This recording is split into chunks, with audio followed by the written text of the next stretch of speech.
Sobrang ganda ng mundo. Tahimik, mapayapa, walang away, walang gulo. Pero, hanggang saan kaya ito? Ngayon, puro polusyon, krimen, hirap ang nararanasan ng bawat tao sa mundo. At isa na rito, si Mark.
Si Mark ay isang bata na kung saan mulat na ang kanyang isipan sa kahirapan.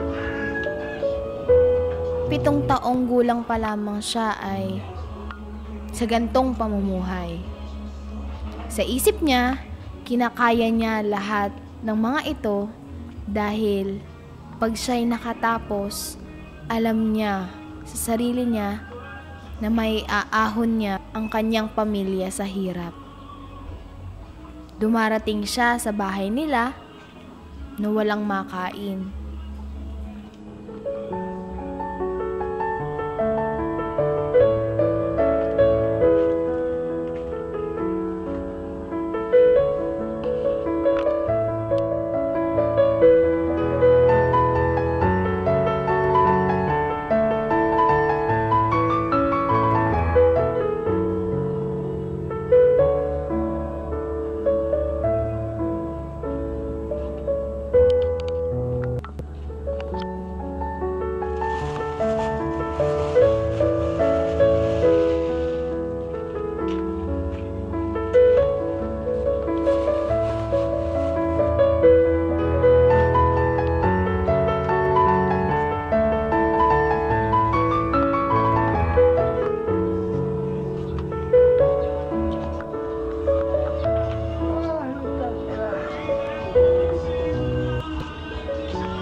Habang pabalik sa eskwelahan si Mark, ay hindi niya iniintindi ang anumang maaaring mangyari sa kanya.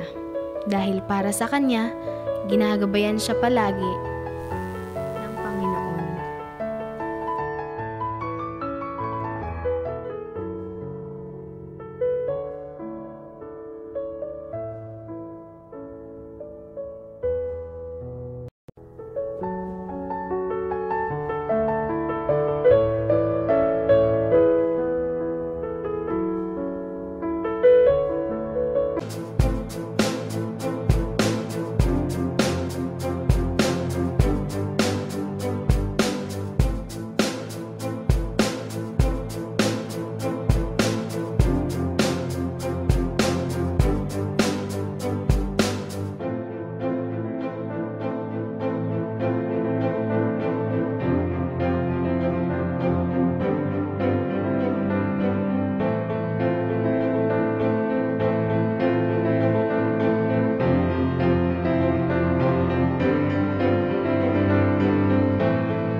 niya.